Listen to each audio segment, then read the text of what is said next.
तीन भुवन में सार वीतराग विज्ञानता शिव स्वरूप शिवकार नमहु त्रियोग समारिके नमहु त्रियोग समारिके। दौलत राम जी द्वारा लिखित यह छेड़ाला नामक ग्रंथ है और पूरे जैन समाज में बहुत आदर की दृष्टि से इस छेड़ाला ग्रंथ को देखा जाता है। बहुत सम्मान की दृष्टि से सभी के द्वारा इसे याद किया जाता है। इसके ऊपर शिविर लगाए जाते हैं, इसे गुनगुनाया जाता है विविध संघों में, विविध पाठशालाओं। जिस ग्रंथ में एक एक बिंदु को बहुत बारीकी से उठाया गया है, यहाँ 12 भावनाओं के चिंतन की प्रेरणा दी जा रही थी और ये बतलाया जा रहा था कि तुम ठाले बैठे घर पे करते क्या हो? कोई काम नहीं है अभी अभी दिन भर आपके पास में काम क्या है? कि साहब कोई काम ही नहीं बचा। अब क्या बतलाएं, काम धाम सारे ठप हो गए हैं, घर पे बैठे हैं, फ्री बैठे हुए हैं। कि सुनो, तुम देह से भले ही फ्री बैठे हो, मन से कभी भी फ्री नहीं होते। बोलो, मन चलता रहता है हमेशा, चित्त में चंचलता चलती रहती है, चित्त में कुछ ना कुछ घूमता रहता है। एक के बाद एक कुछ ना कुछ संकल्प विकल्प चलते रहते हैं। क्या करें बोलो, उसकी दिशा सही दे दो। जैसे कहा जाता है ना, खाली दिमाग शैतान का घर। यदि आपका दिमाग खाली है तो खुरापात में लगेगा, और आपको यदि अच्छा विषय दे दिया जाए चिंतन का तो सही दिशा में लगेगा। दौलत राम जी ने यहाँ 12 भावनाओं के माध्यम से हमें एक बहुत सुंदर चिंतन करने की प्रेरणा दे दी है। यह चिंतन व्यवस्थित चिंतन है, ये जैन आचार्यों का चिंतन है, ये दौलत राम जी का चिंतन नहीं है। दौलत राम जी ने तो उन्हें हिंदी की सरल 2 पंक्तियों में बांध दिया है। किसी भी विद्वान की 12 भावना उठा करके देखिए, आपको एक चिंतन करने का बेस बनेगा कि हमारा चिंतन किस प्रकार होना चाहिए, हमारे विचारों और हमारे चिंतनों की धारा किस दिशा में होनी चाहिए, ये हमें पता लगेगा। तो देखिए, हम यहाँ 5-6 भावनाओं तक की चर्चा कल तक कर चुके हैं, और आज शायद ट्रैक थोड़ा सा घूमने वाला है, जिसमें कुछ चर्चा बाहर से हट करके अंदर की तरफ पहुंचने वाली है। क्योंकि 12 भावनाएं कही थी ना, 12 में से शुरू की 6 भावनाएं वैराग्य उत्पन्न करने वाली हैं, और बाद की 6 भावनाएं तत्व से संबंध रखने वाली है। तो वैराग्य उत्पादक भावनाओं की चर्चा तो हमने बहुत कर ली। ये बात अलग है कि अब तक भी वैराग्य नहीं आया। अरे नहीं साहब, कुछ भी कहो, आप सुनते हैं तब तो लगता है। हाँ, कुछ भी कहो पंडित जी, जब हम आपकी इन बातों को सुनते हैं ना तो लगती तो है, चोट तो पड़ती है। कल जब बातें सुनी हमने देह के बारे में तो लगा यार सच में वास्तव में हालत ऐसी है, शरीर की तो हालत इसी प्रकार की दिखती है। लेटे हुए एकदम बैठने लगे तो ऐसे लगता है जैसे वो कमर में दर्द, विजय अंकल, ऐसा लगता है हमारे को वो उठे एकदम और चिकनगुनिया और उठा ही नहीं जा रहा है। समझ में आ रही है बात कि कैसी हालत दिखती है हमारे को। एक स्टेप पर एकदम अभी बिल्कुल सही दिख रहा था, दिखना बंद हो गया। बिल्कुल स्वस्थ बैठे हुए थे, सुनना बंद हो गया। अरे कुछ भी तो नहीं हुआ था, ओह अटैक आ गया। ये क्या हुआ? बैठे बैठे डॉक्टर को दिखाने के लिए गए, किडनी फेल हो गई। ये क्या हालत है शरीर की। ये देह कृतघ्नि है, ये देह साथ छोड़ देने वाली है। इसलिए शरीर से दृष्टि हटाओ। इस शरीर के पीछे अपने इस जीवन के दुर्लभ क्षणों को बर्बाद मत करो, रंच मात्र भी। ख्याल में आ रही है बात? सारा जगत अनित्य है, क्षणभंगुर है, नाशवान है, बचाने से नहीं बचाया जा सकता है। जगत में कहीं भी सुख नहीं है। पर के साथ में एकत्व ये दुख का मूल कारण है। इसलिए पर को अपने से भिन्न देखो, अपने में अपनापन और पर में परायापन, ये एकत्व और अन्यत्व। कि साहब मैं तो बहुत स्वार्थी हूं, आस पड़ोस वाले सब मुझे बहुत स्वार्थी कहते हैं। कि भाई तेरा जो स्वार्थ दिखाई देता है वो स्वार्थ देह तक सीमित है। इस देह की अशुचिता को देखकर इस देह से दृष्टि अंदर ले जाने का प्रयास कर।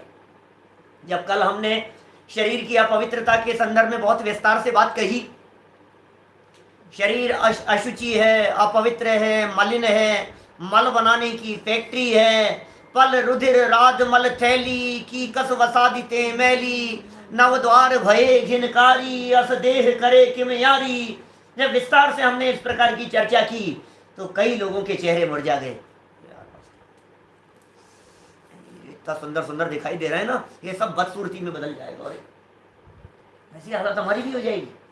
इनको देख करके, बुजुर्ग लोगों को देख करके जैसा लगता है हमारे को, जिनसे हम घृणा करते हैं, हमें अरे हमारा भी ऐसा हो जाएगा, हमारे भी शरीर की हालत हो जाएगी। तो आचार्य देव कहना चाहते हैं कि भाई ये शरीर कितना भी निलाओ दुलाओ पवित्र होने वाला नहीं है। ये टेंशन में आ गया थोड़ा सा। जब अशुचि भावना के माध्यम से देह की अपवित्रता के बारे में बतलाया और ये बतलाया कि ये अपवित्रता बाहर में नहीं है, ये अंदर में है, इसलिए ऊपर की सफाई से अंदर की मलिनता दूर नहीं होती है। जब ये बात समझाई गई तो ये टेंशन में आ गया। तो इसने कहा कि भाई साहब ये अच्छी मुसीबत हो गई, इतना अपवित्र हूं मैं, इतना घृणास्पद हूं। तो इसके इस चिंतन को देखकर आचार्यों ने तुरंत बात बदल दी। क्या कहा? ज्यादा दिमाग पर जोर डालने की जरूरत नहीं है। हमने देह की मलिनता की चर्चा की है, तेरी मलिनता की नहीं। देह अपवित्र है, लेकिन देह के भीतर बैठा हुआ तू परम पवित्र पदार्थ है। और यदि तेरी अपवित्रता की बात करें तो शरीर से भिन्न रागादि परिणाम तेरी अपवित्रता है, वो तेरी अशुचिता है। तेरी अपवित्रता ये देह वाली नहीं है। शरीर सड़े तो सड़ने दे, लेकिन परिणाम नहीं सड़ने चाहिए। क्या? देह बिगड़े तो बिगड़ने दे, परिणाम नहीं बिगड़ने चाहिए। आप जानते हैं समाधि मरण क्या होता है?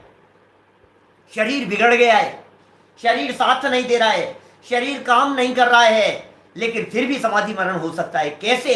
कि परिणाम नहीं बिगड़े तो समाधि मरण हो गया, और परिणाम बिगड़ गए तो सब बिगड़ गया। परिणाम माने रिजल्ट नहीं है, परिणाम माने भाव है। समझ में आ रही है बात? तो वो हमारी मलिनता है। तो अभी तक तो शरीर की मलिनता तक पहुंचे थे, वैराग्य उत्पन्न हो गया था। अब तत्व की तरफ कन्वर्ट हो गए कि शरीर नहीं, तेरा राग भाव अपवित्र है, तेरा कषाय भाव अपवित्र है, तेरा विकारी भाव अपवित्र है, तेरी सोच गंदी है।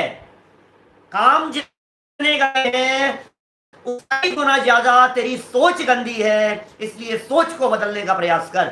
आश्रव भावना की तरफ बढ़ते हैं हम लोग। 9 नंबर का छंद है इस 5वीं ढाल का। बड़ी सुंदर और मार्मिक चर्चा है। अपने असली दुख के कारणों की चर्चा करेंगे। अपने दुख के मूल कारण क्या है, असली कारण क्या है? बोलो, आप किस किस वजह से दुखी है? अभी ये लाइनें पढ़ी नहीं है अपन ने शेराला की। आप अपने दिमाग में लिस्ट बना करके रखना, आप किस किस वजह से दुखी हैं। हम आपको उन दुखों से निवृत्ति का उपाय बतलाएंगे। आपके सारे संकट मिट जाएंगे आज, जब कुछ नहीं बचेगा। अब परेशानियों की लिस्ट बना लो दिमाग में फटाफट, फिर हम देखेंगे कि सच में वहां परेशानी है या नहीं। हम उसका डायग्नोस करेंगे, एक्सरे करेंगे उसका। आप जो बीमारी समझ रहे हैं वो बीमारी है भी या नहीं है। आप जो तकलीफ समझ रहे हैं वो तकलीफ है या नहीं है, या तकलीफ कोई और है और इलाज किसी और का हो रहा है। कहीं ऐसा तो नहीं हो रहा है? तकलीफ हो राइट पैर में और ऑपरेशन लेफ्ट का कर दिया जाए, कहीं ऐसा तो नहीं हो रहा है? बीमारी हो बड़े बेटे के और इलाज हो जाए छोटे बेटे का, कहीं ऐसा तो नहीं हो रहा है? तो हम एक बार देख ले रहे हैं हमें तकलीफ क्या है। मूल पंक्तियां पढ़ते हैं, कुछ बातें दौलत राम जी ने खोलने का प्रयास किया है। देखिए 9 नंबर का छंद, सब मिलकर के बोलेंगे। एक ही धुन है, बिल्कुल धीरे धीरे में क्या होता है, शब्द पकड़ में आते हैं। फास्ट भी ले सकते हैं धुन, तो धीरे धीरे बोलो।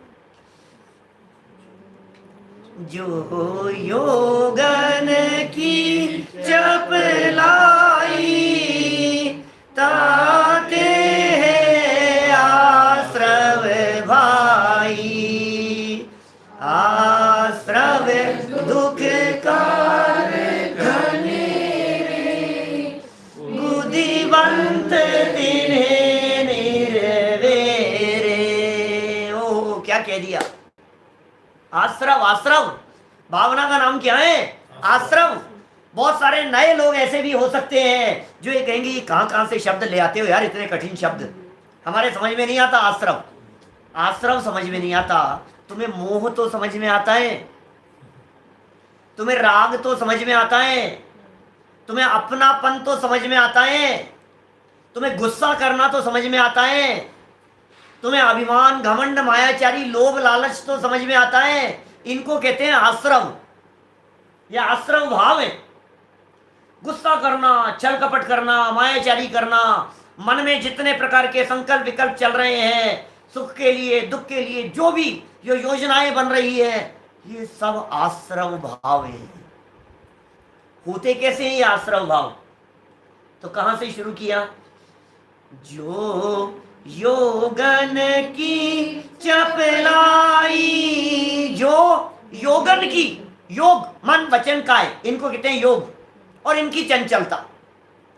जो योगन की चपलाई, जो इनकी चंचलता है, मन वचन काय की जो चंचलता दिखाई देती है, भाग रहा है शरीर से, जवान से कुछ भी बोले जा रहा है और मन में कुछ भी सोचे जा रहा है, ये है योगों की चंचलता। जो योगन की चपलाई ताते हैं आश्रव भाई, इनसे है आश्रव, माने मन वचन काय की चंचलता से होता है आश्रव। देखो आप, शरीर से जितना आश्रव, आश्रव माने है कर्मों का आना। दो प्रकार के आश्रव होते हैं, कर्मों के आने को भी आश्रव कहते हैं, वो है द्रव्य आश्रव, और हमारे जो विकारी भाव हैं उनका नाम है भाव आश्रव। कर्म कैसे आते हैं भाई साहब? तो काम मन वचन काय की चंचलता से। अब मन वचन काय में कह रहे हैं सबसे ज्यादा आते हैं मन से, उससे कम वचन से, और उससे कम काय से। इसका मतलब देह से होने वाले जितने पाप हैं, शरीर से होने वाले जितने भी पाप हैं, उसकी तुलना में वचनों से होने वाले पाप कई गुना ज्यादा हैं, और जितने पाप वचनों से होते हैं उससे कई गुना ज्यादा पाप मन से होते हैं। आप शरीर से संभल करके चलते हैं, आपने आज तक शरीर से कितने लोगों की हत्या की होगी बताओ? किसी की नहीं की भाई साहब। चींटी मक्खी मच्छरों की हो गई हो तो अलग बात है, सहनी पंचेंद्री को तो किसी को नहीं मारा कभी आपने, तो काय से तो नहीं मारा। क्यों नहीं मारा? अरे भाई साहब काय ऐसे ऐसे मार देंगे। अच्छा, जवान से कितनों को मारा बोलो? शरीर से जितनों को मारा है या नहीं मारा है, वचन से तो बहुतों को मार दूंगा, अभी पिटाई कर दूंगा, टांगे तोड़ दूंगा तेरी, जान से मार दूंगा इसको, देख लूंगा उसको, खत्म कर दो इसको, मार देना चाहिए इसको। ये देखो, ये वचन से कर रहा है पाप, वचन से पाप किए जा रहा है। और मन में आप सोचिए, आज टीवी चैनलों के ऊपर बहुत सारे इस तरह की डिबेट चलती रहती है, आर्ग्यूमेंट होते रहते हैं, वाद विवाद चलते रहते हैं, दो पार्टियां खड़ी होती है, बहस करते रहते हैं एक दूसरे के ऊपर, गाली गलौच तक कर देते हैं एक दूसरे के ऊपर। ऐसा चलता रहता है ना आजकल, कहीं दिखाते हैं इस तरह का, दो जगह से दो लोग लाइव दिखा रहे हैं, इधर से दो लोग अलग बोल रहे हैं पार्टी के, दो लोग इधर से बोल रहे हैं, वो उसके खिलाफ, वो उसके खिलाफ, और सब कुछ ऐसा होता है। तो शरीर से तो नहीं मार रहे, वचनों से मार रहे हैं, लेकिन वचनों के अंदर भी बहुत कंट्रोल होने की संभावना है, क्योंकि जवान से कुछ कह दिया जाता है, न्यूज़पेपर की खबरें बन जाती है, लोग उसके ऊपर उंगलियां उठाना, ये गलत है, ये गलत स्टेटमेंट था, उन्होंने ऐसा कैसे कह दिया, उनको ऐसा नहीं कहना चाहिए था, कितनी बातें बन जाती है। और मन में पूरे पाकिस्तान को उड़ा देता है, बैठे बैठे चाइना को मारने की सोच रहा है, चाइना के ऊपर बम विस्फोट करने की सोच रहा है, उसको तो खत्म कर देना चाहिए, उसको तो बर्बाद कर देना चाहिए। मन में क्या चल रहा है तेरे? तो ये कह रहे हैं मन वचन के माध्यम से ये निरंतर आश्रव होता रहता है, और ये जो आश्रव है ये आश्रव दुखकार हैं, घने दुख देने वाले हैं, ये कह रहे हैं दौलत राम जी। इसका मतलब मैंने अभी जो 5 मिनट पहले आपसे कहा था, एक लिस्ट बनाओ, आपको तकलीफ किस किस वजह से। दौलत राम जी क्या कह रहे हैं? आश्रव भावना क्या कह रही है? आश्रव दुखकार घने रे। और तुम्हें दुख का कारण क्या दिखाई देता है? नौकर परेशान कर रहा है, बोलो, ड्राइवर परेशान कर रहा है हमारे को, बच्चों ने नाक में दम कर रखा है, ये तो बस हमारे तो प्राण ले लो हमारे। समझ में आ रही क्या क्या क्या किस बात का संकट दिख रहा है तुम्हारे को? आते नहीं टाइम से, नौकर नहीं आते, आए दिन बाई छुट्टी करती रहती है, आपको क्या तकलीफ दिखाई दे रही है? दूध वाला टाइम पर नहीं आता है, क्या आपको संकट क्या है ये तो बतलाओ। शरीर में संकट दिखाई देता है, परेशानियां दिखाई देती है, बाल बच्चे इधर उधर, घर गृहस्थी, आस पड़ोसी हैं, काम करने वाले, अपने अधीन काम करने वाले, सब दुख के कारण दिखाई देते हैं। आप बतलाओ क्या करें? इलाज कर दें उनका? बोलो, आप कहो तो मैं तो आपसे पूछ रहा हूँ, आप कहो तो हम इलाज कर दें उनका, कर देंगे इलाज, हमारे पास में सारे इलाज हैं, हमें सब आता है, हम सबका इलाज कर देंगे। लेकिन एक बात ध्यान रखना, आपका दूध वाला बदल दिया तो जो दूसरा आएगा वो कितना होशियार आएगा। आपने सर्वेंट को बदल दिया तो जो दूसरा आएगा वो कैसा आएगा। बोलो, आपको जो दुख के कारण दिखाई दे रहे हैं, आचार्यों ने ये बात कही है, अरे पूरा का पूरा कर्ता कर्म अधिकार, प्रारंभिक गाथाएं इनके लिए समर्पित है। नाधून आसवाणम 72वीं गाथा। तेरे दुख का कारण आश्रम है, तेरे दुख का कारण बाहर में नहीं है, तेरे दुख का कारण यहां है। तू किसी दूसरे की वजह से परेशान नहीं है, तू अपनी सोच की वजह से परेशान है। जगत का कोई भी पदार्थ इस जीव को सुखी दुखी करने में समर्थ नहीं होता। बोलो, और इसकी सारी की सारी बुद्धि चलती है, इसको सुधार दो, इसको सुधार दो, इसको बदल दो। यदि इसके हाथ में सारी पावर दे दी जाए ना, तो इस सारी कायनात को बदल करके रख दे, ऐसा है। सारी प्रकृति को बदल दे में, इसको कभी मौसम बदलना है बैठे बैठे, कभी बारिश चाहिए, कभी बादल चाहिए, है, कभी उमस हो जाती है, कभी कुछ हो जाता है, इसको कभी एसी चाहिए, कभी नहीं चाहिए, कभी उनको चाहिए, कभी। तो किससे परेशान है भाई? उससे परेशान है, तो मौसम से परेशान है, अपनी सोच से परेशान है। ये जैन दर्शन का महासिद्धांत है कि जगत का कोई भी पदार्थ आपको सुखी और दुखी करने में समर्थ नहीं है। आप अपने जहां जहां जितना राग होगा, एक्सपेरिमेंट करके देख लो, आप प्रैक्टिकल करके देख लीजिए आपके क्या दुख का कारण है। बतलाओ, आप एक आध चीज बतलाओ, फिर हम उसके अंदर बतलाएंगे इसके मूल में क्या है। बोलो, पड़ोसी दुख के कारण है कि तू उनको दुख का कारण मानता है। अच्छा अच्छा, क्या दुख दिया उन्होंने? बोलो, क्या दुख का कारण है भाई? बहुत काला हो गया यार चेहरा पहले से, ऐसा लगता है हमारे को, काला हो गया मैं तो बहुत काला हो गया। अब ये जो काला हो गया है, इसमें दुख किस बात का है? बोलो भाई, चेहरा काला पड़ गया, दुख किस बात का है? काला चेहरा बहुत दर्द करता होगा, और गोरे चेहरे के अंदर दर्द नहीं होता होगा, ऐसा होता है? क्या होता है? किस किस बात का दुख है? चेहरे के कालेपन का जो दुख है, ये दुख किस बात का दुख है? मुझे ऐसा लगता है इस दुख को कहते हैं खामखा का दुख, खामखा। ये बिना मतलब का दुख है, पढ़ाई का दुख है, पढ़ाई का दुख है, पढ़ाई का दुख है कि मैम डांटेगी, इस बात का दुख है, मैम डांटेगी, इस बात का दुख है कि मुझे याद नहीं है, मुझे तैयारी नहीं है, इस बात का दुख है। बोलो, मेरा होमवर्क पूरा नहीं हुआ है, मैं एग्जाम में क्या लिखूंगा, इस बात का दुख है। सोच सोच करके दुखी हो रहा है ना, कंफ्यूजन से दुखी है। हम जब पढ़ते थे ना, तो एक लड़का हमारी क्लास में था, वो हमेशा इस तरह की बातें करता था, कुछ पढ़ता लिखता बिल्कुल नहीं था, और पढ़ने वालों को देख देख करके कहता था, भाई साहब अपन तो बहुत मस्त रहते हैं, कोई टेंशन नहीं है अपने को, कोई तकलीफ नहीं है। कि क्यों नहीं है? मोर स्टडी मोर कंफ्यूजन, और नो स्टडी नो कंफ्यूजन। आपको तकलीफ किस बात की है? पता नहीं यार, ये भी नहीं पढ़ा, ये भी नहीं पढ़ा, ये भी नहीं, अरे ये भी नहीं आता, किताब खोल खोल, ये भी नहीं आता, अरे राम ये भी नहीं आता। अब इसने किताब नहीं खोली है, अब बता तकलीफ क्या है?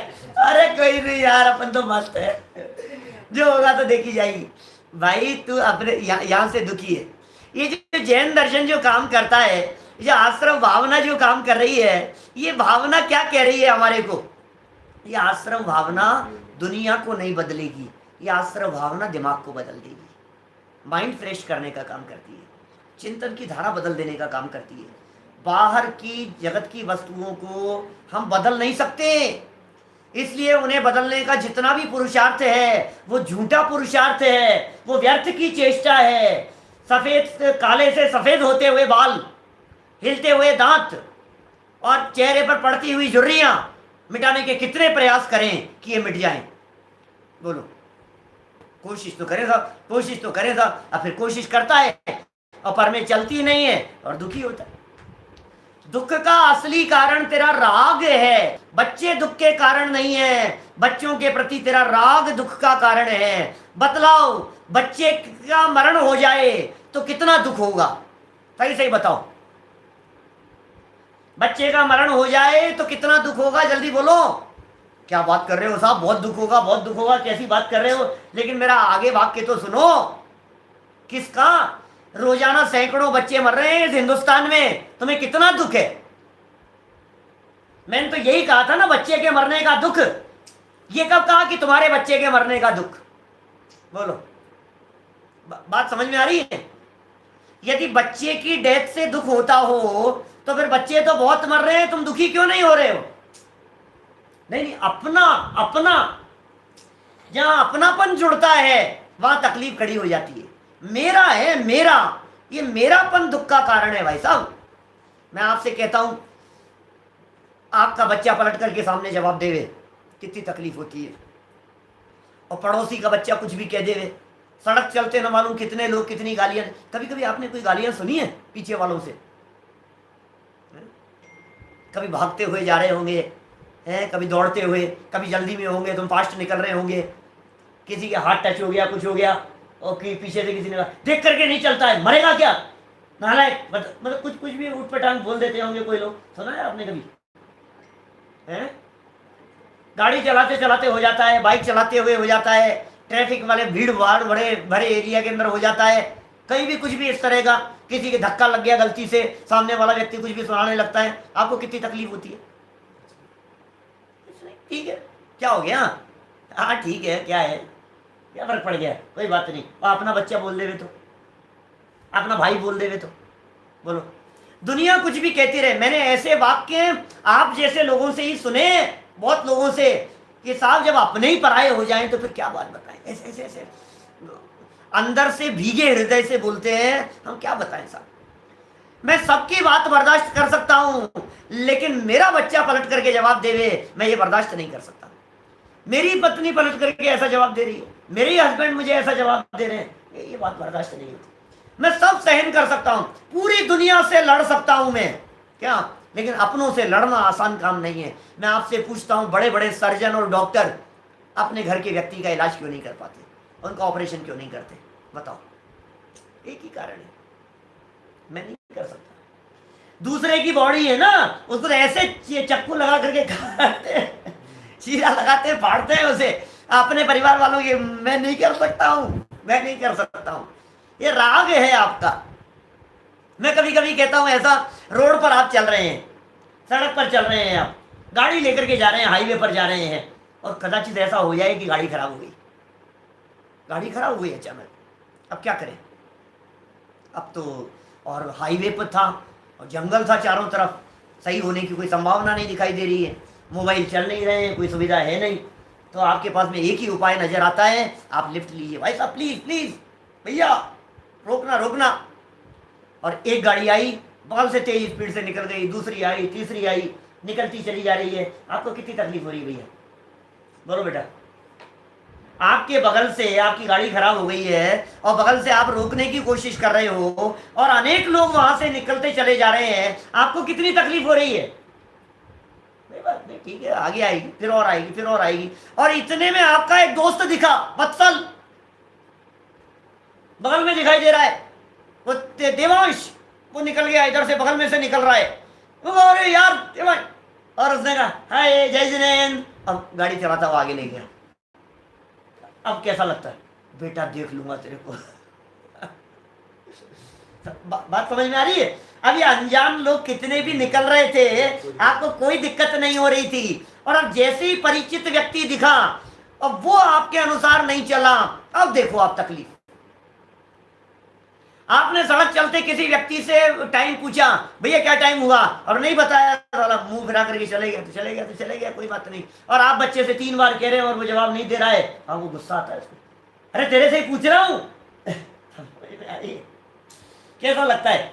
तो ये जो दुख है, ये दुख तो तेरे राग भाव का है, ये दुख तो तेरे अपनेपन का है, ये दुख तो तेरे मोह परिणाम की वजह से है। समझ में आ रही है बात? ये जो दौलत राम जी ने यहाँ लिखा है, आश्रम दुखकार घनेरे, ये कितनी गजब की बात कही है। आप सोचिए, विचार कीजिए, कंट्रोल किस पे करना है, बदलाव किस पे करना है, सुधार कहाँ करना है, ये बताओ। जहां दुख है वहां सुधार करना है, कि जहां दुख मान रखा है वहां सुधार करना है? मान रखा है वहां, एक्चुअल में है यहाँ, क्या करें बोलो? सुधार करें वहां के यहाँ, आज तक इनमें सुधार करता रहा। हटाओ हटाओ इसको, हटाओ इसको, सुधार दो, ये बदल दो, नहीं ये अच्छा नहीं लग रहा है, ये क्या पहन लिया तुमने, इसको चेंज कर दो, इसको ये कर दो। आज तक क्या किया है? पर को बदलने की चेष्टा की है। आज तक हमने सिर्फ ये किया है, सारे दुनिया में इधर उधर ही सुधार बिगाड़ करने की चेष्टा की है, सारी दुनिया में उठा पटक करने की चेष्टा की है। लेकिन जिनवाणी ये कह रही है, शांत चित्त होकर के बैठ, पर में फेरफार मत कर, इधर इधर कर, इधर वहां मत बदल, यहां बदल। वो तेरे कंट्रोल में नहीं है, ये तेरे कंट्रोल में है। परिस्थितियां नहीं, मनस्थिति को बदलो, ये कह रही है जिनवाणी। परिस्थिति नहीं, मनस्थिति को बदलो। दुनिया को नहीं, अपने आप को बदलो। किसी हाल में किसी को नहीं बदल सकते, हर हाल में तुम्हें ही बदलना पड़ेगा, अपनी ही सोच बदलनी पड़ेगी। ये उपाय बतला रहे हैं, उठा के देख लो आप क्या क्या है। नींद में तो नहीं हो आप, नींद तो नहीं आ रही है? नींद तो नहीं आ रही है? मैं जो बात कह रहा हूं बिल्कुल नहीं आ रही है ना? अरे आप बोलते ही इतना तेज हो कि नींद आ ही नहीं सकती। सुनो, सब नींद में सो रहे हैं। ये आश्रव भावना ये कह रही है, भूधरदास जी ये कह रहे हैं, आश्रव भावना के माध्यम से तू सो रहा है भाई, तू सो रहा है। 2 लाइनें पढ़ो जरा भूधरदास जी की आश्रव भावना की। जन जन को याद है, बच्चे बच्चे को याद है, जैन समाज की। बोलो। मोह नींद के जोर जगवासी घूमे सदा, करम चोर चाहूं और सर्वस लूटे सुध नहीं। बोलो क्या कर रहे हैं? मोह नींद के जोर चल रहा है, मोह की नींद का। नींद में कभी मोह को महामद कह देते हैं, कभी मोह को निद्रा कह देते हैं, कभी मोह की गहल कह देते हैं। अलग अलग शब्दों के प्रयोग करते हैं मोह के लिए। ये मोह बहुत खतरनाक है भाई साहब। सुबह चल रही है अपनी चारित्र मोह की चर्चा, वहां भी कषायों की चर्चा चल रही है, विकारी भावों की चर्चा चल रही है। आज क्रोध की थी अपन ने। मान माया लोभ क्या क्या परिणाम होते हैं इस जीव के, और किस तरह से इस जीव को दुख के कारण बनते हैं, वही बात तो कह रहे हैं यहां पर भी। क्या कहा भाई? मोह नींद के जोर, नींद में, और सारे जगवासी घूमे सदा। और जब आप गहरी नींद में सोए हुए होते हो तब क्या होता है बताओ? जब जब जब गहरी नींद में सोए हुए होते हो, सब लुट जाता है क्या? वो कहते हैं ना, कर्म चोर चहूं और, यही इसी की तो लाइन है, कर्म चोर चहूं और सर्वस्व लूटे सुध नहीं। क्या? भव विकट वन में कर्म वैरी, ज्ञान धन मेरो हरियो। मेरे ज्ञान रूपी धन को हर लिया किसने? कर्म रूपी वैरी ने। कि तू क्या कर रहा था उस समय? तो तू बता तो सही। तेरा ज्ञान हर लिया, तेरे सुख शांति और चैन का हरण कर लिया, तू कर क्या रहा था? आग लग गई थी। तो फिर चोरों का क्या दोष? चोरों का कोई दोष नहीं जब मालिक को होश नहीं। चोर का क्या कसूर है? तू ही सोता पड़ा रहेगा और फिर कहेगा चोरी चला गया। तो तेरे को संभाल के लिए भेजा था ना, संभला क्यों नहीं तू? मोह की नींद में सर्वस्व लूटे सुध नहीं। सब कुछ लुटवा रहा है, अपना ज्ञान लुट रहा है, सुख लुट रहा है, चैन लुट रहा है, सब कुछ लुटता चला जा रहा है। और लूट कौन रहा है? ये कर्म रूपी चोर लूट रहे हैं। किस वजह से लूट रहे हैं? कि तू मोह की निद्रा में सोया पड़ा है। ये दुख का कारण है। हम क्या करते हैं एक्चुअल में, जो जो हमारे को दिखाई देता है ना, ये इसको हटाना पड़ेगा यार। ये बहुत तकलीफ दे रहा है, ये बहुत दुख दे रहा है। फोड़ा हो गया शरीर में, बहुत दुख दे रहा है, बहुत दुख दे रहा है। सही सही बतलाओ, फोड़ा दुख देता है? बोलो। बाल झड़ जाना दुख देते हैं, कान में मशीन लग जाना, कम सुनाई देना दुख देता है, दांत हिलना दुख देता है। बोलो। शरीर कमजोर हो जाना, वजन कम हो जाना, ये दुख देता है। जिन लोगों के वजन 30 किलो है, 35 किलो है, 55 साल की उम्र, 60 साल की उम्र, 70 साल की उम्र, और वजन है 30 किलो, बोलो अब उनको शरीर से कितनी तकलीफ है? कुछ भी नहीं। तो ज्यादा वजन तकलीफ देता है। किसी सज्जन से एक बार कह दिया ऐसा, यार आपका तो बहुत वजन है यार, बहुत तकलीफ। भाई साहब खाते पीते करके हैं, देखो उसको कोई तकलीफ भी नहीं है, तो मजे में ही है वो। तो हर व्यक्ति की सोच है अपनी अपनी। कौन व्यक्ति क्या सोच रहा है? बोलो कम पढ़े लिखे दुखी होते हैं कि ज्यादा पढ़े लिखे? परिस्थितियों की बात कर रहे हैं अपन, तो एंगल की बात कर रहे हैं। दुख का कारण क्या है? झोपड़ी दुख का कारण है कि महल दुख का कारण है? कि क्या बात कर रहे हो साहब, महल क्यों दुख का कारण होंगे, झोपड़ी दुख का कारण है? अच्छा, झोपड़ी दुख का कारण है, हम झोपड़ी में ले चलते हैं तुम्हारे को, खिलखिला करके हंसते हुए दिखाई देंगे बच्चे? बोलो। माने हर परिस्थिति में व्यक्ति सुखी रह सकता है और हर परिस्थिति के अंदर दुखी हो सकता है। दुखी होना और सुखी होना, इसका कंट्रोल किसी दूसरे के पास में नहीं है, इसका कंट्रोल मेरे पास में है, ये आचार्य देव यहां कह रहे हैं।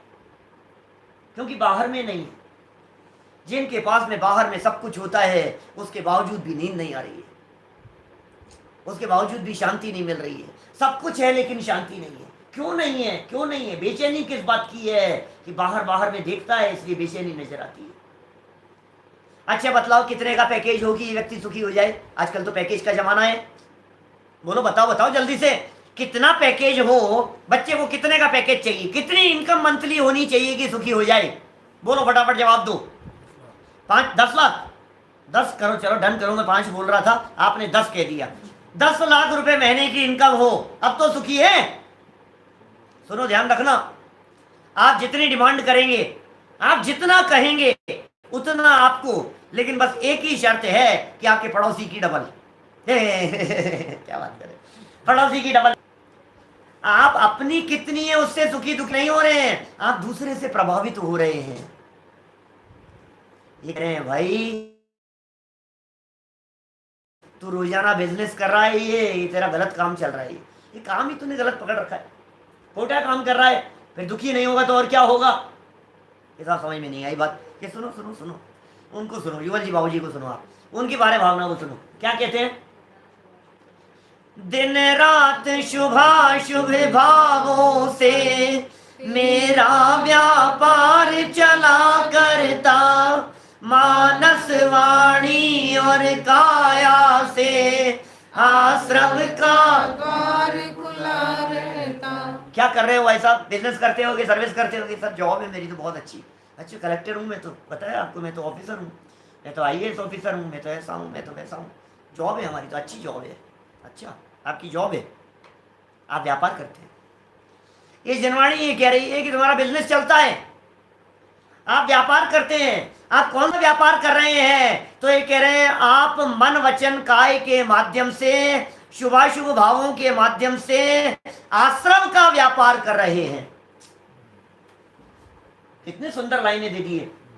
दिन रात चल रहा है, दिन रात चल रहा है भाई साहब, एक सेकंड के लिए उपयोग स्थिर नहीं रह पाता है, दौड़ता रहता है, दौड़ता रहता है, उधेड़ बुन चलती रहती है अपने दिमाग में। बोले इसका नाम आश्रम है, वो कचरा है तेरे दिमाग में जो भरा है।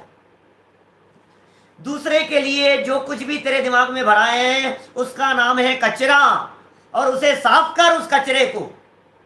यहाँ तो आश्रम दुखकार घनेरे कही है। मैं तो कभी कभी अभी इतनी गहराई में जाकर के आपसे बात करूं ना, पता नहीं कई लोग तो ये सोचने लग जाएं कि क्या कह क्या रहे हो आप। दौलत राम जी ने ये नहीं लिखा पाप आश्रव दुखकार घनेरे, दौलत राम जी ने ये नहीं लिखा क्या अशुभ आश्रव दुखकार घनेरे, दौलत राम जी ने ये नहीं लिखा द्वेष रूप आश्रव दुखकार घनेरे। ये क्या कह रहे हैं? ये लाइन की तरफ ध्यान दीजिए जरा, कह क्या रहे हैं, सोचना जरा गंभीरता से दौलत राम जी की इन लाइनों की तरफ। आश्रव आश्रव आश्रव माने क्या? शुभ और अशुभ दोनों प्रकार को कहते हैं आश्रव। शुभ भी आश्रम है और अशुभ भी आश्रम है, और दोनों में दुख है, क्योंकि दोनों में शांति नहीं है, दोनों में चैन नहीं है, दोनों में आकुलता है, इसलिए दोनों दुख के कारण। शांति दिख रही है आपको कहीं? कल करेंगे चर्चा विस्तार से पुण्य पाप के संदर्भ में। मुझे मालूम है ये बातें कहने पर कई लोगों के दिल ऐसे धड़क रहे होंगे, क्या बात कर रहे हो आप यार, पाप और पुण्य दोनों की बात कर रहे हो? पाप तो बुरा है ही, पुण्य भी बुरा है। कल करूंगा चर्चा विस्तार से इसके बारे में, जब मैं बात करूंगा संवर की, और दौलत राम जी की इन पंक्तियों में दिखाई देगी वो छवि। पाप तो दुख का कारण है, पुण्य भी दुख रूप है, पुण्य में भी आकुलता है, पाप में भी आकुलता है, दोनों प्रकार के आश्रव भाव दुखकार, और कैसे घना घना घना घने दुख देने वाले। क्या बात कह रही है? जो योगन की चपलाई, ताते हैं आश्रव भाई, आश्रव दुखकार घने रे बुद्धिवंत। बुद्धिवंत समझदार आदमी छोड़ेगा क्या? बोलो, बुद्धिवंत तिन्हें निर्वे। समझदार आदमी पर में फेरफार करने की नहीं सोचता, अपनी सोच को बदलने की सोचता है, अपनी विचारधारा को बदलने की सोचता है। मैं आपको सच बात बताऊं, शारीरिक दुखों की तुलना में मानसिक दुख ज्यादा दुख देने वाले होते हैं। बोलो, कभी कभी मैं ऐसे उदाहरण देता हूं, इस दुनिया में क्या कभी आपने न्यूज़पेपर में ऐसी कोई खबर पढ़ी है कि पेट में इतना तेज दर्द था कि वे जहर खा करके मर गए? बोलो, घुटनों का दर्द कम नहीं होता है भाई साहब, बहुत तकलीफ देता है घुटनों का दर्द। उठते बैठते भगवान याद आते हैं, उठा बैठा नहीं जाता है। घुटनों का दर्द प्राण लेवा होता है, कमर दर्द प्राण लेवा दर्द है। स्लिप डिस्क हो जाए ना, प्राण निकलते हैं। ऐसे प्राण निकलते हुए भी आपने कभी न्यूज़पेपर में खबर नहीं पढ़ी होगी कि इतना तेज बेचारे के कमर में दर्द था कि वो जहर खा करके मर गया। पढ़ी आपने कभी ऐसी खबर? नहीं। अब दूसरी बात कहता हूं, आजकल के जमाने की बात नहीं कहता हूं, लेकिन 15 साल पहले की बात कहता हूं। आजकल तो क्योंकि 10th के रिजल्ट की बात कर रहा हूं, 12th के रिजल्ट की बात कर रहा हूं, बोर्ड के रिजल्ट की बात कर रहा हूं। मैं न्यूज़पेपर में जब रिजल्ट आया करता था, आजकल तो सब नेट पे आता है, मोबाइल पर आता है, घर पर आता है, सीधा पता लग जाता है आपको। जब न्यूज़पेपर में रिजल्ट आता था तो कितनी बार ऐसी खबरें आती थी कि बच्चा रिजल्ट लेने के लिए गया, लौट करके घर नहीं आया।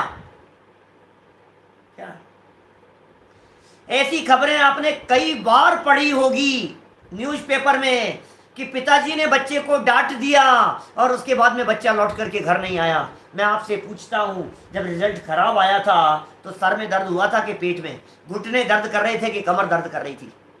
बोलो, दर्द कहां था ये तो बताओ।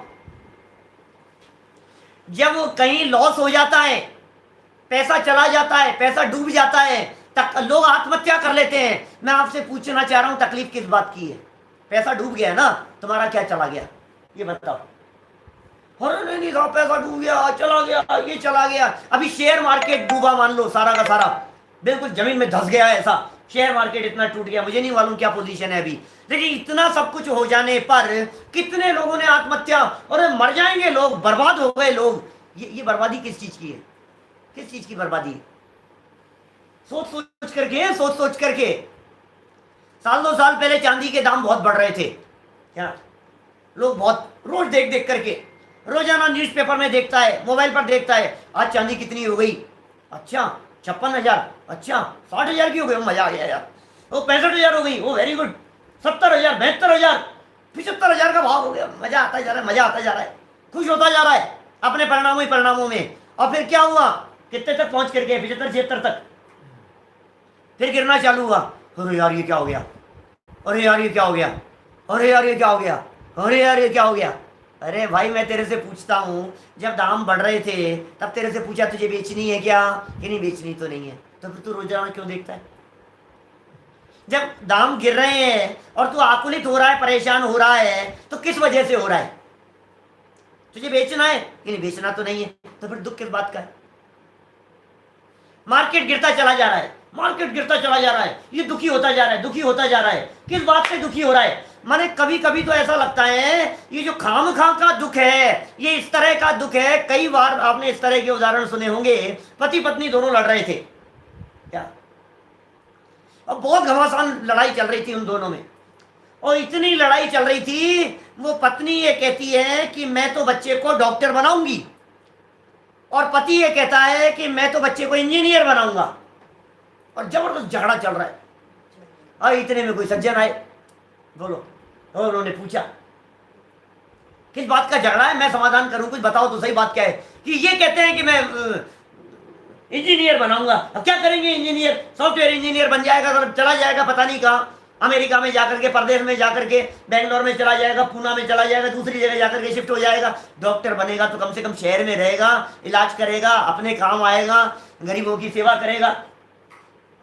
अब वो उल्टा उसके बारे में बोलता है। भाई बात तो तुम लोगों की ठीक है, लेकिन एक बात ये बताओ, बच्चे से तो पूछ लो एक बार उसकी क्या राय है। वो क्या बनना चाहता है कि नहीं, अभी तो उसका जन्म नहीं हुआ। समझ में आ रही है बात आपको? हमारे बड़े दादा एक कहानी सुनाया करते थे, सूत ने कपास जुलाहों में लठा लठी। क्या सूत नहीं है, कपास नहीं है और जुलाए होते हैं ना, आपस में लड़े जा रहे हैं, खाम में परेशान होता जा रहा है। गुरुदेव एक उदाहरण दिया करते थे, वो को धुने को बुने, सुना है आपने? बंबई की चौपाटी पर धुनने वाला, क्या रुई होती है ना, कॉटन, उस रुई को धुनने वाला कोई व्यक्ति, धुनिया, वो धुनता रहता है, वो काम वही करता था। और वो एक बार कभी गांव से बंबई चले गया। अब बंबई गया तो वहां बंबई की चौपाटी पर वहां बहुत सारे वो ढेर आए हुए थे, बंदरगाह पर कंटेनर आए हुए थे बड़े बड़े, और इतने ढेरों रुई देखी। हाँ, वो तो पागल हो गया, को धुने को बुने, को धुने को बुने। हे भगवान, ये कौन करेगा, ये कौन करेगा? अरे तुझे थोड़ी ना करना है, पागल हो गया वो तो। अब बताओ उसके पागलपन का इलाज क्या है? पागल खाने में भर्ती हो गया और एक ही बात चल रही है उसके दिमाग में, को धुने को बुने, कौन धुनेगा कौन बुनेगा, कौन धुनेगा कौन बुनेगा। पागल हो गया, इतना काम कौन करेगा, क्या कौन करेगा इतना काम? वो पागल खाने में, और इलाज चल रहा है उसका। 5 दिन हो गए, 10 दिन हो गए, डॉक्टरों की समझ में नहीं आ रही कि क्या बीमारी है यार, ये को धुने को बुने का ये कौन सी बीमारी है, ये कहां से आ गया ये? तो बाद में पता लगा घर वालों से पूछ करके, ये बीमारी कब से हुई है, ये काम क्या करते हैं। और जब सारी बात खुली तो डॉक्टरों के समझ में आया, अच्छा अब इसकी बीमारी का इलाज समझ में आ गया। बोले क्या है इलाज? बोले इलाज ये है कि न्यूज़पेपर में छपवा करके लेकर के आओ, कहीं प्रिंट आउट निकलवा करके, कि वो जो बंबई के बंदरगाह के ऊपर जो टनो मनो रुई आई थी, उसके रुई के गट्ठर में ढेरों में आग लग गई और सब जल करके खाक हो गए। और जैसे ही ये खबर पड़ी, हाँ मजा आ गया। अरे ये तेरा काम ही नहीं है, तो जिस काम को अपने माथे पर लेकर के रो रहा है, दुखी हो रहा है, ये तेरा काम ही नहीं है, तो आश्रम की वजह से दुखी है। और सुन, ये आश्रव परिणाम अशुचि है, ये आश्रव परिणाम मलिन है, ये आश्रव दुख रूप है, ये आश्रव दुख के कारण है। लेकिन प्रसन्नता की बात यह है कि आश्रव बीमारी है और इस बीमारी का इलाज संभव है। ये प्रसन्नता की बात है। हमारी जो दुख का कारण है ना, ये जो बीमारी है, देखो एक तो ऐसी बीमारी होती है जिस बीमारी का इलाज नहीं हो सकता। अब क्या करें साहब? आचार्य कह रहे हैं भाई तेरे बीमारी भी है और हमें पता है इस बीमारी का इलाज क्या है, क्योंकि इस तरह की बीमारी वाले बहुत सारे बीमार लोगों का इलाज हुआ है, आज तक अनादिकाल से हुआ है, और अनंत बार इस तरह का इलाज किया गया है, अनादिकाल से लेकर आज तक। हर 6 महीने 8 समय में 608 जीव ऐसे हैं जो इस तरह की बीमारी से 100% मुक्त होकर सिद्धालय में जाके विराजमान होते हैं। हर 6 महीने 8 समय में 608 जीव। और कितने ही लोग ऐसे हैं जो इस प्रोसेस में चल रहे हैं, अरिहंत हैं, मुनि अवस्था में हैं, सम्यक दर्शन की जिन्हें प्राप्ति हो गई है, और कितने ही ऐसे हैं जो सम्यक को सन्मुख मिथ्या दृष्टि है, स्वाध्याय करते हैं। देखो सोच बदलती है ना, एकदम बात ही बदल जाती है, विचार बदलते हैं, एकदम बात ही बदल जाती है, गुस्सा एकदम शांति में बदल जाता है। कहते हैं ना क्रोध ये विनाश का कारण बनता है। बिना मतलब कर रहा है तू, खुद ही दुखी है अपने क्रोध की वजह से, अपने गुस्से से खुद दुखी है, अपने घमंड से खुद दुखी है, अपने मायाचारी परिणाम तुझे दुख के कारण दिखते हैं या नहीं, अपना लोभ और लालच ये तेरे दुख का कारण दिखता है या नहीं। आप प्रकट अनुभव करेंगे इन चीजों को। ये बात पीछे दौलत राम जी दूसरी ढाल में कह चुके हैं। ध्यान है कोई लाइन आपको? दूसरी ढाल में आश्रव तत्व संबंधी भूल के संदर्भ में दौलत राम जी ने कहा था ये दुख के कारण है, ऐसा कहा था वहां कि भाई ये जो तेरा जो राग भाव है ना, इस राग के कारण तू दुखी है। क्या क्या लाइन है बोलो? आश्रव तत्व संबंधी भूल की जो ये लाइन थी, उस लाइन में क्या कहा था? रागादि प्रकट जे दुख देन तिन्ही को सेवत गिनत चैन। वाह, उसका उत्तरार्ध है आश्रव भावना। दूसरी ढाल का 5 नंबर का चरण था। वापस सुनाता हूं, एक आधी लाइन का काम की है। रागादि प्रकट जे दुख देन, तिन ही को सेवत गिनत चैन। आदि बोलो, सिर्फ आदि। रागादि प्रकट ये दुख, क्या क्या कहा?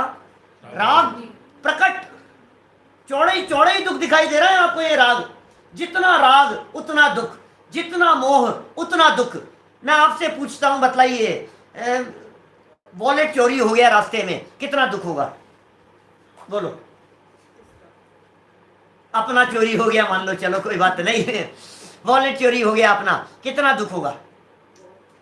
बोलो। हो सकता है आप कह रहे हो बहुत दुख होगा, अपना चोरी हो गया है। हो सकता है वो व्यक्ति ये सोचे कि मुझे तो रंच मात्र भी तकलीफ नहीं है भाई साहब, ले जाने वाला रोएगा, कुछ था ही नहीं उसमें। समझ में आ रही है बात? और फटा हुआ और था, और मैं तो फेंकने वाला था उसको। क्या? तो आपकी यदि सोच इस तरह की है तो आप दुखी नहीं हैं। आपके दुख का कारण आपकी गलत सोच है, आपकी मिथ्या मान्यता है, आपकी उल्टी मान्यता है, और आप अपनी सोच को बदल करके सुखी हो सकते हैं। सुखी होने का यही एकमात्र उपाय है। प्रकट दुख दे रहे हैं, जितना बच्चों से राग करते हैं, जितना पत्नी से राग करते हैं, जितना हस्बैंड से राग करते हैं, जितना जितना राग होता हुआ दिखाई दे रहा है, जितना अपनापन है उतना दुख, जितना अपनापन है उतना दुख, जितना अपनापन है उतना दुख, ये दुख का कारण है। इसलिए भाई इन आश्रमों को छोड़ने के लिए कहा, बुद्धिवंत तिन्हें निर्वेरे। टाइम अपना हो चुका है, 2 मिनट ज़्यादा हुए। देखो लाइनें वापस पढ़ देते हैं एक बार, और फिर मैं इसके हार्द को कहते हुए और फिर आगे के छंद की भूमिका बना देते हैं अपन। जो योगन की चपलाई, ताते हैं आश्रम भाई। हो गई यहाँ तक की बात।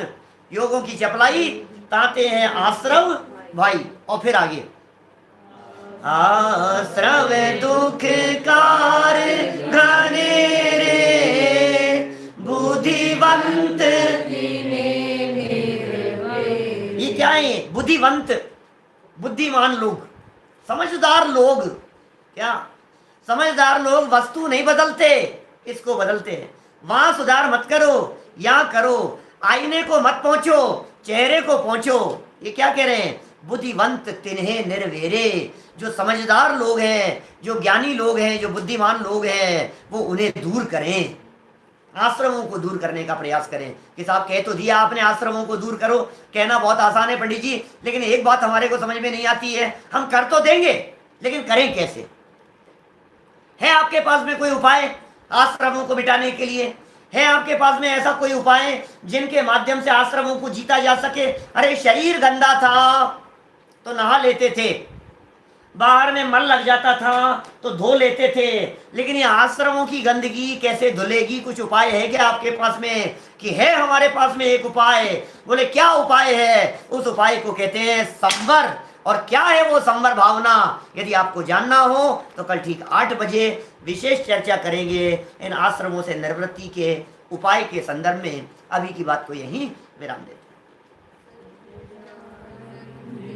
शुद्ध स्वरूपी अविनाशी हूँ आत्म स्वरूप, सहजानंदी शुद्ध स्वरूपी अविनाशी हूँ आत्म स्वरूप, सहजानंदी शुद्ध स्वरूपी अविनाशी हूँ आत्म स्वरूप।